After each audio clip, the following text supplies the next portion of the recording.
Tiens, t'as pas vu Isa, toi? Bah non, elle est où? Bah, je sais pas, je la trouve pas. Oh, un meuble. Bah décroche.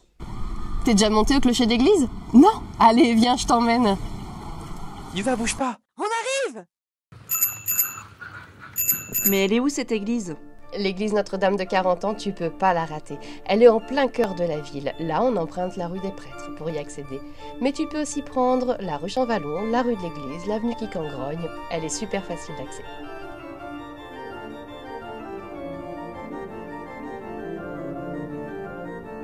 Elle est quand même belle, notre église, Isa. Oui, elle est belle, cette église. Ce que tu as devant les yeux, ça date à peu près du XVe siècle. Ça s'appelle du gothique flamboyant. Oh, regarde, il y a une cheminée. Ah ouais, tu savais pas? C'est vrai, c'est pas banal, une cheminée sur une église. Allez, viens, je t'emmène voir ce que c'est.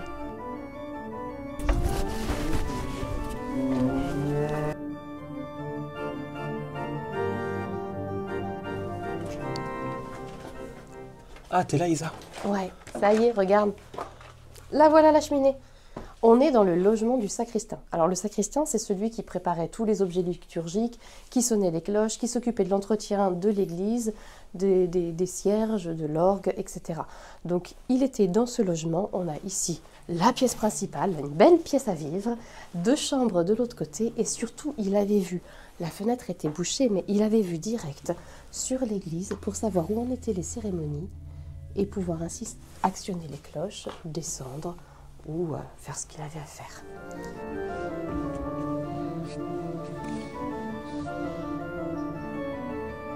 On sort du logement du sacristain, mais on est où là, Isa? Là, on est dans ses jardins. C'est ici qu'il jardinait, qu'il cultivait ses petits légumes pour manger. Donc il faut imaginer que ça, c'était recouvert de terre. Et avec tous les pigeons qu'il y a encore aujourd'hui, il avait déjà son engrais.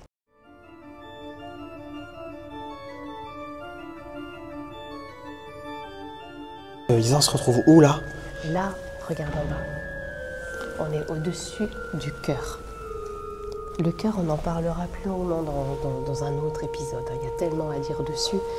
Mais ici, ce qui est intéressant surtout, c'est qu'on peut faire tout le tour du chœur. Bon là, on va pas le faire. Et ce qui est intéressant, c'est cette inscription-là.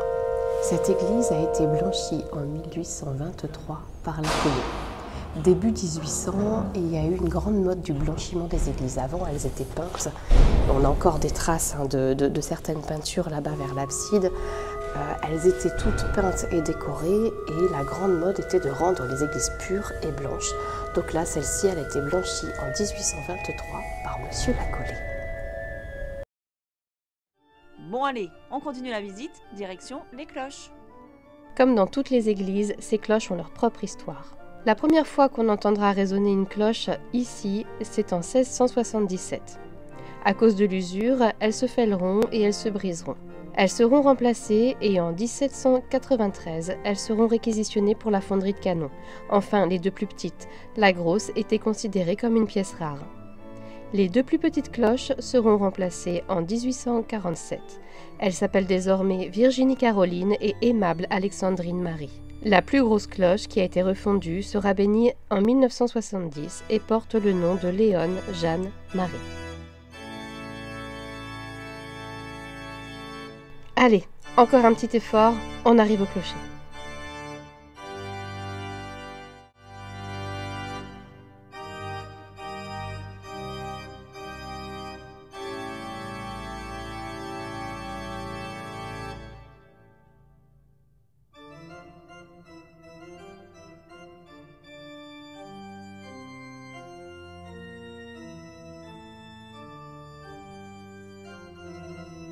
Ah, mais Isa, qu'est-ce qu'on est haut, là? Fou. Ouais, on est haut, hein. On est monté donc dans ce super petit escalier, d'abord jusqu'au logement du sacristain, ensuite au-dessus du chœur, et là on a gravi jusqu'aux cloches, et maintenant le clocher.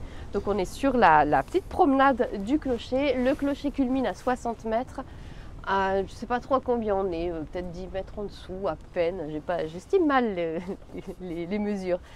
Et surtout, on a une vue imprenable sur 40 ans et les environs. On a les clochers des principales communes alentours, les marais, les différents canaux qui ont été construits, le Mont-Castre. Voilà, vraiment, on a une superbe vue d'ici. C'est haut, mais ça vaut le coup. Je crois que l'essentiel est dit pour aujourd'hui.